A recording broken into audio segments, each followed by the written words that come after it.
Olá, eu sou Denise Ricardo. Eu sou a Tati Cassioli. E eu sou o Gustavo Mendes e você está no videocast Inspiratórios, um videocast que a gente fala sobre vários temas que estão impactando o nosso meio regulatório.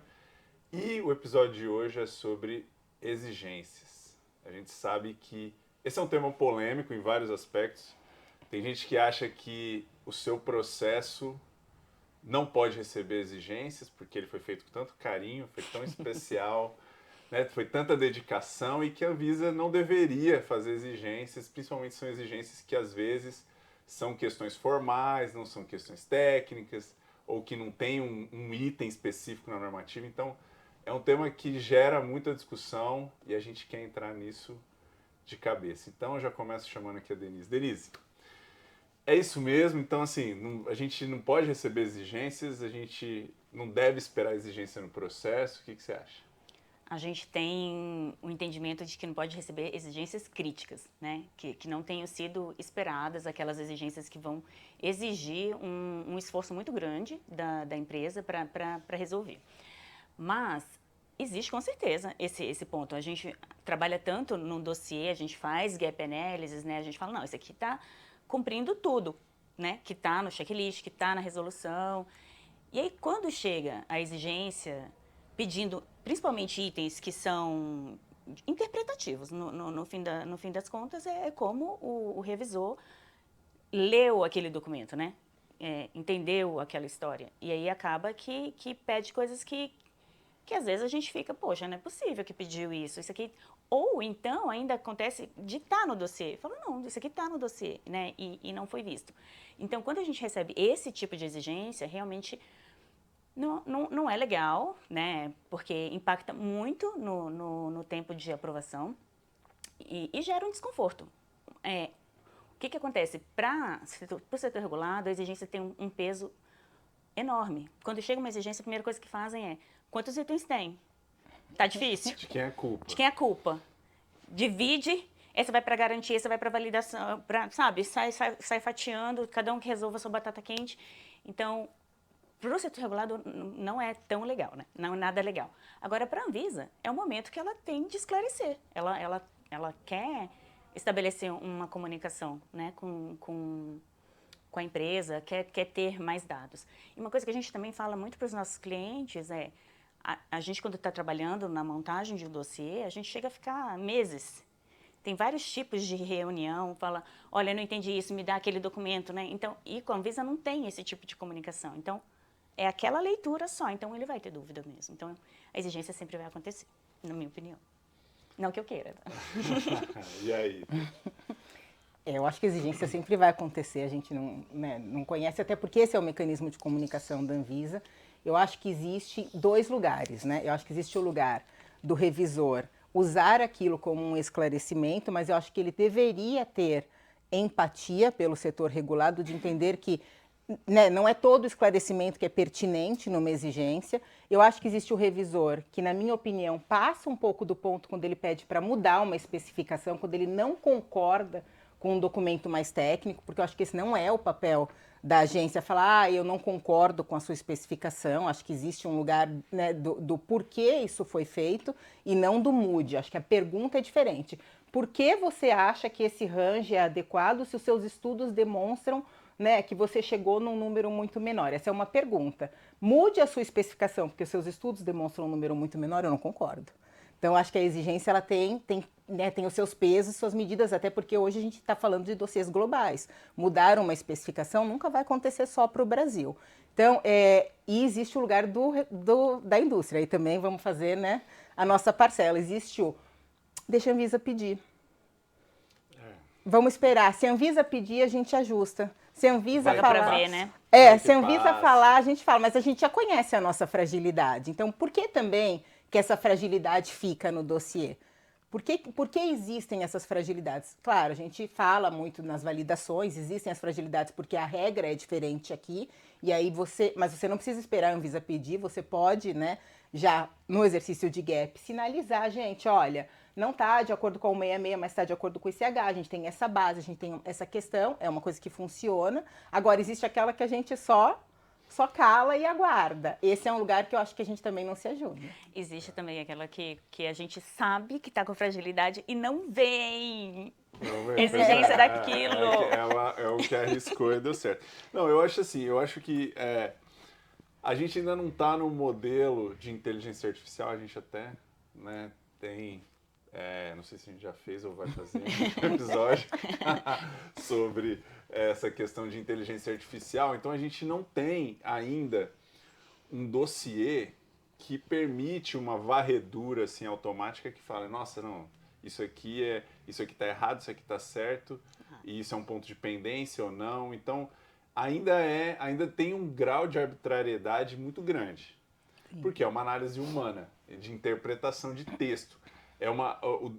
O registro é uma atividade de comunicação. Então, a gente sabe que é muito difícil comunicar, tanto de forma escrita, até mesmo verbal ou qualquer outra forma de comunicação gera ruído. Então, na minha opinião, eu acho que assim, a primeira exigência sempre é uma exigência esperada, porque é um momento onde, passando a varredura, você pode ter vários níveis de dúvidas sobre o que foi apresentado. Aí, assim, né, então, tudo bem, são 100, são 30, são 200, são 5. Isso pode indicar um nível de qualidade do dossiê ou mesmo um nível de comprometimento da revisão, né? Porque às vezes o cara fala, não, vou pegar essas 5 só e mandar. Mas aí eu acho que um ponto que é muito discutido é porque depois tem a reiteração. Aí na reiteração significa que você entendeu, teoricamente, né, o detentor do registro ou do dossiê entendeu o que era a exigência e elaborou um texto para responder. Só que essa resposta não foi satisfatória. Ou então precisa de mais dados, ou então precisa de mais informações. Aí já começa a ficar preocupante. Sim. Porque, então, o que entre a primeira exigência e a reiteração, eu acho que tem um grande aprendizado de ciência regulatória de saber, assim, o que levou a gente a ter... Será que era o erro já esperado? Será que eu não estou conseguindo responder de uma maneira adequada? Ou às vezes não é aplicável mesmo. Aí, assim, não é aplicável, só que aí eu não consegui convencer na minha resposta de que não é aplicável. Né? Eu acho que a reiteração nunca é esperada. A primeira exigência é esperada. Eu acho que a primeira exigência, acho que a gente ainda pode amadurecer nessa comunicação, concordo. Acho que às vezes o dossiê não é de fácil leitura, né? Não é amigável, e aí o técnico acaba pedindo mais coisas, às vezes o técnico também sai perguntando ali, aleatório, e manda ver. Então, acho que, né, os dois lados, a segunda não era para acontecer. E aí, por que acontece? O que a gente vê na consultoria? A reiteração acontece, primeiro, por aqueles documentos que não foram. Se a Anvisa pedir, eu mando. Mandou, na primeira, o técnico vai ler, ele tem direito de perguntar, ele está vendo um documento pela primeira vez. Então, isso gera exigência. O outro eu não concordo com este item e eu justifico no atendimento. E aí, tem o fator humano. A gente fala que assim, gente, justifica no guia do revisor, na submissão inicial. Porque já deixa o técnico levantar as barreiras ou não que ele tiver. Porque se ele emitiu uma exigência, é porque ele acha que ele está correto. E aí você fala, não, você não está correto e eu vou te explicar o porquê. Aí você tem um lado humano. Eu sou uma técnica, eu emiti uma exigência porque eu acho que eu estou correta. Se você vem me dizer que eu não estou correta, eu posso simplesmente falar, não concordo. Continuo querendo que você apresente. Aí vem as reiterações. Então, esse momento do não vou concordar ou vou pedir para um item ser desconsiderado da exigência, acho que tem que ser feito em reunião. Isso gera muita reiteração. Mas isso tem sido muito bom, né? A gente tem tido essa oportunidade de, assim que a gente recebe a exigência dos primeiros itens, se você tiver alguma dúvida, você pode marcar uma reunião em até 15 dias. Então, a gente tem conseguido fazer essas reuniões e elas são maravilhosas, porque é o momento que a gente apresenta a estratégia, né? Não necessariamente a resposta, e tenta entender da Anvisa se a gente está no caminho certo, porque às vezes a gente recebe uma exigência e fala... Será que tem alguma coisa por trás dessa pergunta? Né? Que se eu responder vai gerar outro impacto em outra seção do dossiê que não foi questionada? Então, às vezes, a gente também tem dúvida do que foi escrito, porque quando a gente recebe uma exigência que fala é baseado no artigo tal, aí no meio do enunciado fica uma coisa que você tem que ler pelo menos umas 3 vezes para entender se você entendeu certo. Mas eu acho que esse foi um avanço. Os 15 dias, né, para a gente poder fazer a reunião, acho a reunião maravilhosa, sempre gostei muito. Mas o que eu queria falar do que a Tati falou, a gente já trabalhou na Anvisa, né? Então a gente já esteve do lado de lá. Antigamente a gente assinava as exigências, né? Muita gente já deve ter pego exigência minha e não ter gostado. Na época, estou falando por mim, numa Anvisa que de longe não é o que é hoje, né? Hoje é uma Anvisa muito mais preparada do que a gente foi naquele momento, mas muita coisa era da falta de prática, né? A falta de prática naquele processo produtivo, naquele controle de qualidade, me leva a ter dúvidas que são diferentes do que quem está lá. Então, quem está lá tem que saber comunicar para a Anvisa, que a gente fala que é a prova de idiota, né? Mas não é assim, você tem que conseguir convencer qualquer pessoa do que você está falando lá. Independente da bagagem técnica. Da bagagem técnica. Então, a comunicação, definitivamente, ela é muito importante. Só não pode vir o artigo "estou pedindo", porque tem aquele artigo em vem toda a muito, regulamentação, né? que eu posso pedir o que eu quiser a qualquer... Esse artigo é o único que eu não gosto. É muito ruim. Não, mas eu acho que é isso. Eu acho que o segredo é esse, né? É a postura no tratamento das exigências, né? A postura acho que tanto é chato quando vem uma exigência que determina alguma coisa que talvez não seja muito clara, ou está numa zona cinzenta de entendimento, né? Numas questões que ainda são polêmicas, aí, que não traz uma postura de questionar, e traz uma postura de determinar. E a mesma forma, a mesma atitude é essa, né? Eu vou responder uma exigência, eu vou convencer, eu vou buscar esclarecer e não também falar, não, você está errado, vou te mostrar, né? Vou te mostrar. O FDA já aprovou. Quando vem a resposta, não, mas é porque foi assim na FDA. Ou a resposta, porque é a maneira que a empresa entendeu que tem que ser feito. Se não tem referência, não sabe de onde tirou. Né? Acho que é isso, assim, né? O que eu fico pensando, né? Me colocando no lugar de alguém analisando, eu quero saber da onde saiu. Quais são as referências daquilo. Porque, assim, a referência máxima, a referência primária é a normativa. Então, assim, tudo que eu estou colocando no dossiê, eu estou me referenciando a algum artigo da RDC, ou do checklist, ou do perguntas e respostas, que embasa o meu esclarecimento para a Anvisa. Aí tem alguma coisa que eu não consigo embasar, ou não coloquei como uma estratégia, ou sei lá. De alguma forma, depois eu vou ter esse trabalho de falar de onde eu tirei aquilo.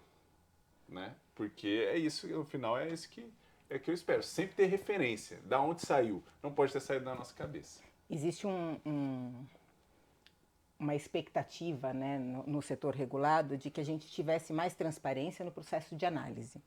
Então, quais são as perguntas? Qual é o roteiro que, por exemplo, a GQMed ou a GPBio seguem primário, quando elas capacitam o seu revisor? Por quê? Porque a gente vê, por exemplo, dentro da consultoria, nós somos lá, né, 12. Quando a gente revisa o trabalho de outra, a gente sempre primeiro volta por que você acha que isso é uma fragilidade ou por que você não apontou isso como uma fragilidade. Porque é a experiência de cada um. Né? Entre nós, se a gente pegar o mesmo documento e olhar, a gente vai, cada um de nós, bater o olho num lugar diferente, porque ou é a sua zona de conforto, ou é o ponto que você já sabe que, né, é crítico. Então, isso acontece também dentro da agência. Se a gente tivesse, de repente, um roteiro, né, uma transparência maior nisso, porque eu achei que a sua frase foi muito desse temor que a gente tem no setor. Você falou assim, tem esse item da regulamentação, esse da nota técnica, esse da ordem de serviço, esse do não sei o quê. Então, o técnico, ele pega de muitos lugares. Se você for olhar a teia regulatória, ela tem muitos lugares. A gente não consegue se basear só numa normativa. E aí, isso dá sempre um pouco de... Esse lugar do se a Anvisa pedir, vem um pouco disso também, porque a gente não tem muita clareza de quais são as referências que vão ser utilizadas para análise. E a gente também tem as exigências da moda, né, que a gente brinca os que momentos. São os momentos, né? A gente teve vários momentos que crescem, acaba que a gente cresce como setor. Teve a da vaca louca, depois teve a do sumário de validação do processo produtivo, aí teve fotoestabilidade, a degradação forçada que é até hoje, validação analítica que é até hoje, estabilidade. Então, a gente tem, às vezes... As modas que não passam. As modas que não passam, mas tem, por outro lado, a gente percebe que à medida que a gente vai desenvolvendo as normativas, né, ficando muito mais perto da harmonização global, a gente percebe que as exigências ficam muito para itens que são realmente locais, né, do Brasil, que a gente tem o problema da estabilidade, tem o problema da RDC 166, que as validações são diferentes mesmo do ICH, e a degradação forçada. São pontos muito frágeis para o dossiê e que vai vir exigência. Esse negócio, pois é, essa questão das referências, né, a gente vê que as diferentes áreas tratam de formas distintas o que é o tratamento das exigências. Por exemplo, a AGCEF, que tem uma normativa que é bem ampla, né, ela é, né, os textos, os itens da AGCEF na norma são pouco descritivos comparado com o GQMed. Sim. A gente tem um roteiro, né, que dá um embasamento para saber minimamente que estudos, quais espécies, quanto tempo e quais as referências de CH também. Porque CH é uma referência muito boa em vários aspectos. E aí, na GQMed a gente já tem itens mais descritivos, mas também um grau de subjetividade ali em cada um desses itens, né? E a GPBio, né, e a GGBio já é outra realidade, onde a norma é mais abrangente ainda, mais aberta. Então, assim, eu acho que buscar esse processo de maior transparência é legal. Ao mesmo tempo, a gente sabe que no Brasil a gente tem essa questão, né, que se eu coloco lá, aí eu tenho que pedir. Né? Não tem uma coisa assim, é difícil colocar um guia que não precisa ser seguido. Né? Porque não é lei, né? No FGA acontece. No FGA, você tem um guia, se você quiser fazer como guia, você faz. Se você quiser um caminho alternativo, você também pode fazer, mas aí você vai ter que convencer e tal. Aqui na Anvisa é mais difícil. Mas eu acho que a tendência é essa. Com a entrada no ICH, eu vejo que os guias do ICH são assim, né? Super abertos, né? Assim, a gente pode trazer várias... Muito orientativos só. São né? orientativos, é um texto que, imagina, tem que harmonizar entre... Só harmonizar entre a Europa já seria um grande desafio. Ainda tem que harmonizar com o Japão, Estados Unidos e outros países em realidades diferentes. Aí acaba que fica um texto mais amplo. Então a tendência para mim é essa, ter textos mais amplos, guias orientativos. E isso aí vai ajudar a gente a pensar. No meu caso, será que aplica? Será que eu preciso mandar? Eu tô rindo que eu tô pensando que vai ajudar a gente a publicar muitas perguntas e respostas. É o texto mais amplo, eu só tô pensando no perguntas e respostas que vai... Eu adoro perguntas e respostas, eu acho super legal. Mas o texto amplo sempre viram perguntas e respostas. Olha, aí eu já tenho muitas críticas. Tem perguntas e respostas que pergunta, aí a resposta é de acordo com o artigo tal, meio SAT. Tem umas perguntas e respostas que eu não acho. Vou colocar a forma como a resposta é feita, né? Agora vou colocar um outro tempero. Exigência, o técnico pode pedir o que quer no primeiro momento, esclarecer, a gente discorda, fica feliz em discordar, fico feliz em discordar disso. E quando vem agora, né, vamos falar do momento, né, a gente viu que agora em setembro, né, começaram a vir os ofícios, principalmente para os de doenças raras. A gente não tem o mapeamento do mercado inteiro, não sabe se está vindo para os outros, mas a gente viu que para doenças raras está vindo um ofício pedindo o aditamento de Reliance em 10 dias úteis, no momento em que ele vai entrar em análise da primeira análise.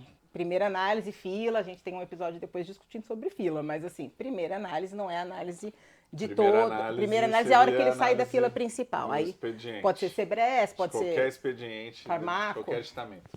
10 dias ou ele segue o rito normal. Reliance, né? A gente fez o episódio de Reliance, deveria ser espontâneo, e aí virou um ofício pedindo esse protocolo. Se é um espontâneo, a Anvisa pode usar uma exigência para isso? Ela não vai indeferir se você não atender, né? mas vamos tem pôr um os peso. nomes aí. Não é na minha visão não é exigência. Não vem como exigência, vem como um ofício. É um ofício. Mas aí o setor recebe um peso. Chegou um ofício e fala assim, não responda esse ofício. né? Você tem 10 dias para fazer. A gente fica igual barata tonta. Não responde mesmo, faz. Responde depois o ofício que O pessoal que de mandou. raras, a primeira dúvida foi inclusive, quando ela fala que vai pro Significa normal, que foi significa que eu sou mais priorizado. rara. Não sou mais rara. Deu Então, esse medo. Pois é, mas aí também, né? Deu esse medo. Vamos, né? Por exemplo, fala, não responder esse ofício, é que assim, eu sempre fico pensando, né? É porque você não responde porque você vai fazer o protocolo. Então, né? pois é, para quem escreve o negócio é claro, mas para quem recebe, a forma como, de repente, ser comunicado gera uma insegurança, gera uma preocupação, né? Então, eu entendo. Mas assim, para mim tá claro que não é uma exigência. Tá, para mim, a visão que eu tive a interpretação que eu tive foi: manda, porque senão você vai perder essa janela de oportunidade de entrar com o procedimento via Reliance. Então é um aviso, assim, ó. Aproveita. A gente tipo assim, interpretou diferente. Última chamada. Eu não. Então, eu gosto desses momentos que a gente não concorda, né? Tá, exigência a gente Polêmica. não concorda. Polêmica. Eu acho que assim, a RDC do Reliance, por mais que ela ainda esteja, né, vai ser revisada e tal, ela deixa aberto que você pode solicitar Reliance a qualquer momento, para qualquer coisa que não esteja analisado. O que o setor entendeu? Pelo menos a gente na Brilai que entendeu assim. E algumas empresas que a gente conversou. Como eu fatio o dossiê, saiu da fila, a Sebresa analisou, a Farmaco, né, começou a analisar, mas a gente tem lá as filas da GCF, da GQMed ou da GPB, são um pouquinho mais longas. Eu tenho um tempo para trabalhar isso, porque muitas vezes, vão pensar em raras, provavelmente não está aprovado ainda fora. Né? Porque se você tem que submeter paralelo, você vai pedir... Mas só um esclarecimento antes. Aí é uma dúvida mesmo. Você está aditando especificamente para, por exemplo, CMC ou especificamente para segurança eficaz? Sim. Aí você faz um expediente diferente. É. Você faz específico para cada um. Porque é o que não entrou em análise ainda. Eu posso fazer antes, para o processo mãe, mas eu posso fazer para o aditamento se outros já entrarem em análise. Mas o código de assunto é diferente? O código de assunto, não. Você pede sempre um único código de assunto. Ele vai Só que ele só vai ser aplicável para quem não entrou em análise. Não, mas assim, pelo que a gente está conversando aqui, aí tá sugerindo que, na verdade, ele é o processo todo. Como um todo, né? O Reliance... Esse fatiamento... É porque a RDC fala que ele vai ser aplicado para tudo que ainda não tiver entrado em análise. Então, o que vem acontecendo no mercado é, por exemplo, o pós-registro que já estava na fila, ainda não entrou em análise, a gente pode pedir, mesmo que ele já esteja há muito tempo na fila, e do registro, as empresas estavam pedindo no meio do caminho. Porque o tempo de preparar para doença rara tem essa questão da aprovação, né? A primeira coisa que supõe o Reliance é você ter o relatório de aprovação. Você está fazendo essa análise junto com as outras agências. Então, as empresas estavam segurando. Mas então, por que eu estou pensando? Como é que, se você... O Reliance é o seguinte, você está se aproveitando do que outras agências... A Anvisa está considerando o que outras agências fez para tomar sua decisão. Sim. Mas ela vai considerar tudo. Sim. Né? Ela não vai considerar só uma parte. Então, assim, você... Mas o ofício não pede a documentação inteira. Pede o quê? Ele pede só o comparativo e... Não, mas comparativo do produto. Não, os itens... Está dizendo que os itens que são solicitados no ofício não batem com com o checklist inteiro do Não, mas eu tô falando assim, tipo, o que eu tô dizendo é... Eu entendi o que você quer dizer. Ele deveria ser para o processo como um todo. Porque você aquele pede Reliance CMC pro gerou processo. aquele eficácia de segurança. Sim. Então... Mas sabe qual é o meu ponto? Eu acho que esse mecanismo, só pensando na nossa forma de construção regulatória, quando a Anvisa solta um ofício para o setor regulado, qual é a comunicação que o setor regulado entende? Ele é uma solicitação oficial da sua agência. Ele não é uma recomendação, eu só estou te dando um aviso, ó. Você podia entrar com isso agora, porque seu dossiê vai ser distribuído. Não é o padrão de comunicação da Anvisa. Ué, como não? E não veio... Eu nunca vi isso. E não veio uma publicação, não veio nada oficial da Anvisa falando que esse movimento ia acontecer. Então, as empresas começaram a receber achando que era só pro dela. Recebi isso. Por isso que a gente fala que regulatório tem que ser uma terapia em grupo. Porque você tem que saber quem mais está recebendo para saber como é que você vai reportar. Você pode pedir mais do que 10 dias? Você é obrigado? Tem alguma penalização se você não for? Então, pois é. Ficou esquisito. Ficou com cara de exigência. Ficou muito claro. Para mim, eu fiz muito claro. Ó, você A penalidade, na verdade, é o fato... Não é penalidade, porque você entrou com um processo regular. Sim. Vai continuar regular, vai continuar normal, né? Digamos assim, vai continuar O rito ordinário, vai continuar o rito ordinário. Então você não tem penalidade nenhuma, porque você... Só não poder pedir relance Então, depois. só que é isso. Aí a questão é essa. A questão é, para mim é um aviso da Anvisa, é uma camaradagem, na verdade, no sentido de, olha... Porque que a Anvisa não teria obrigação nenhuma de fazer esse ofício, na verdade. Mas eu acho que ela entrar em faz isso para análise. ela ter números, né? Ah, a gente vai ter o pedido de otimização aqui, e aí ela pode tratar Não, diferente. ela poderia eu colocar em acho- análise e falar assim, não, você perdeu o prazo. Tudo bem, mas eu acho que quando você... O mecanismo de comunicação da Anvisa para o setor regulado por ofício é exigência, É. né? A gente não costuma receber Não, mas- ofícios não, de gente, camaradagem. eu já fiz vários ofícios quando eu estava lá, falando, olha, você... Por exemplo, casos de bioequivalência a gente fazia direto, que era assim, você não mandou o aditamento de bioequivalência, mande aí. Porque Tem era, uns que era um falam, aditamento não, separado. Isso é uma solicitação. É igual faz com a de Não, impureza, mas aí a eu gente vê colocar alguns minha casos. não, e quando exigência, fala assim, não sei olha, a gente abriu o pendrive e não tá abrindo tal arquivo. Exato, Nesse sentido de... Então, é uma Não, mas o da camaradagem. bio- da bio- É uma camaradagem. O da bio, se a Não, pessoa da bio não faz era o exigência. Da aditamento, bio o não que era exigência, acontecia? Porque não era obrigatório na época. Aliás, ainda né, tem uma discussão se é obrigatório ou não nesse negócio. Mas a gente falava, olha, para facilitar o nosso trabalho e o de vocês, manda o aditamento de bioequivalência, porque é uma equipe diferente. Aliás, foi a bioequivalência que começou com isso, né? Esses Lembra? Lá aditamentos. quando Sucesso, hein? quando mandava quando mandava para São Paulo. Olha os bonequinhos e de Brasília. voodoo, tudo subindo do Gustavo. Não, a ideia era na nossa Ajudou. época. São Paulo recebia os dossiês Gigantescos, gigantescos né? para fazer análise, e a gente também recebia em Brasília, então É, eu vejo dessa forma, não sei, vamos ver o que o público acha. eu acho O que, só que a gente... que nossos Regulovers. regulovers estão achando disso. Eu acho que, assim como eu falei no começo, que acho que tem uma questão de empatia quando você emite uma exigência, de pensar no impacto que isso tem para o setor e o setor pensar no quanto ele reclama, mas ele também aguarda, eu acho que quando se gera essa decisão interna, vamos criar uma comunicação sobre o Reliance, vamos disparar, a Anvisa deveria ter feito uma comunicação para o setor. Eu acho que poderia Porque ser gerou um mini infarto nas talvez empresas que seria de receberam. bom tom, né? Fazer assim, ó, olha, Já gente, que é camaradagem, né? Estamos com uma iniciativa super legal, bababá, alguma coisa assim. Via E as a gente viu se associações. 10 dias depois entram. Já tem esse acompanhamento? Se 10 A dias gente depois entrou fez, em processo? não, a gente viu uma empresa que Entrou em análise? respondeu o ofício. Respondeu. Respondeu. Tá lá, uma resposta ao ofício. Então, como ela tá na fila ainda, a gente Não, entende. respondeu ofício tá errado, né? Tá errado. Porque E na fila. Mas ficou na fila, ficou na passou fila, os 10 continua na dias fila. e não... Mas teve uma outra dúvida também, né? Se eu peço dilação do prazo, significa que eu não vou entrar nesse ciclo de análise, né? Então, tem que imagina. cumprir nesse prazo. Mas assim, cumprir se tiver o material também. Porque é isso, né? Também assim, se eu não tiver os elementos para fazer o Reliance, é melhor não fazer, né? Porque aí você vai ter mais trabalho explicando o que você não tem do que tendo vantagem mesmo.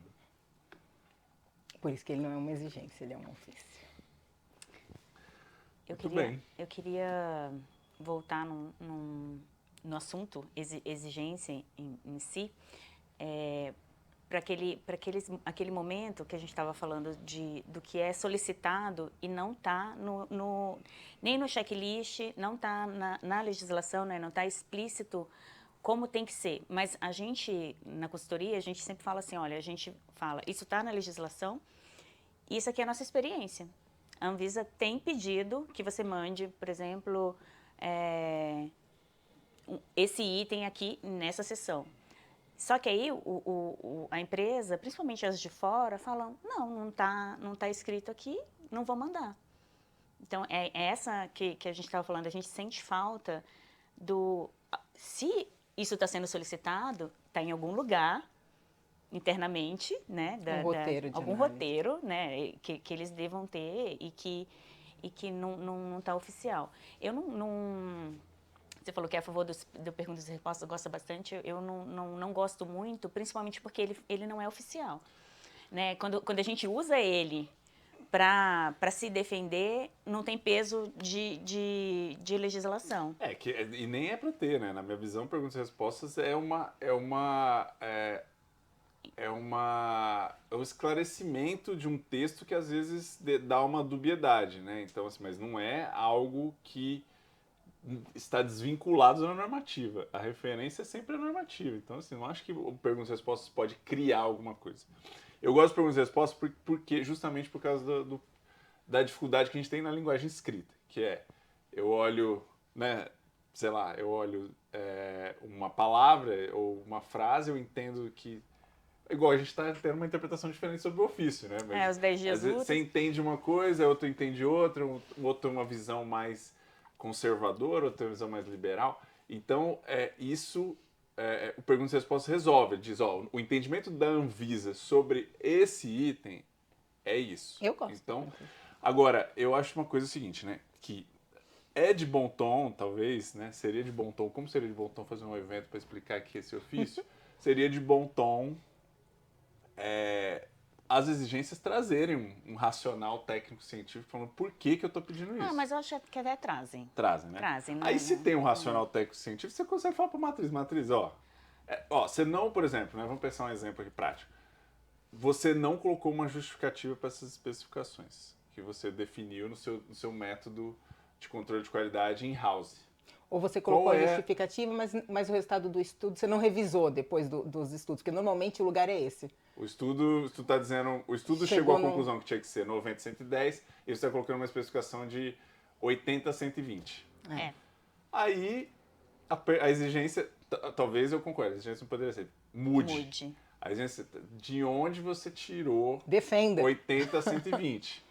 Aí, assim, aí para global, para, sei lá, pra matriz, para sei lá quem, falar assim, escuta, mas precisa achar alguma justificativa técnica para isso. Aí sim.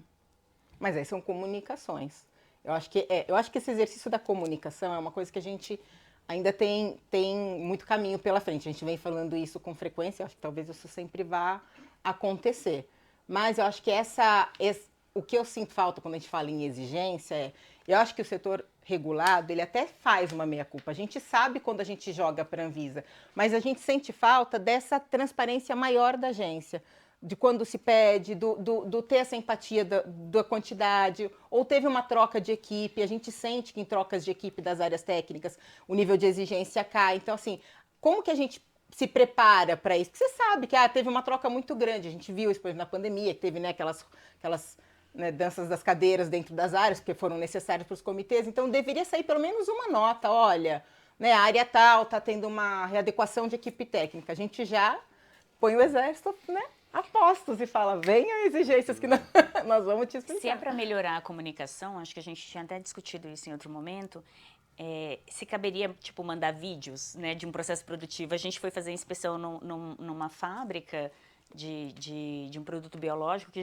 gente ficou surpresa do jeito que era, né? Às vezes, realmente, o papel não consegue te mostrar nem isso, né? Se a gente pudesse anexar uns vídeos, umas fotos, não sei se isso melhoraria a comunicação, para gerar menos dúvida. Muito, muito, muito interessante. Muitas propostas aqui nesse episódio, muita polêmica. Estamos quase saindo aqui na porrada. Não, imagina. Mas é isso, temos um episódio e queria agradecer vocês, a audiência, e aguardamos vocês no próximo episódio. Até lá. Tchau, pessoal.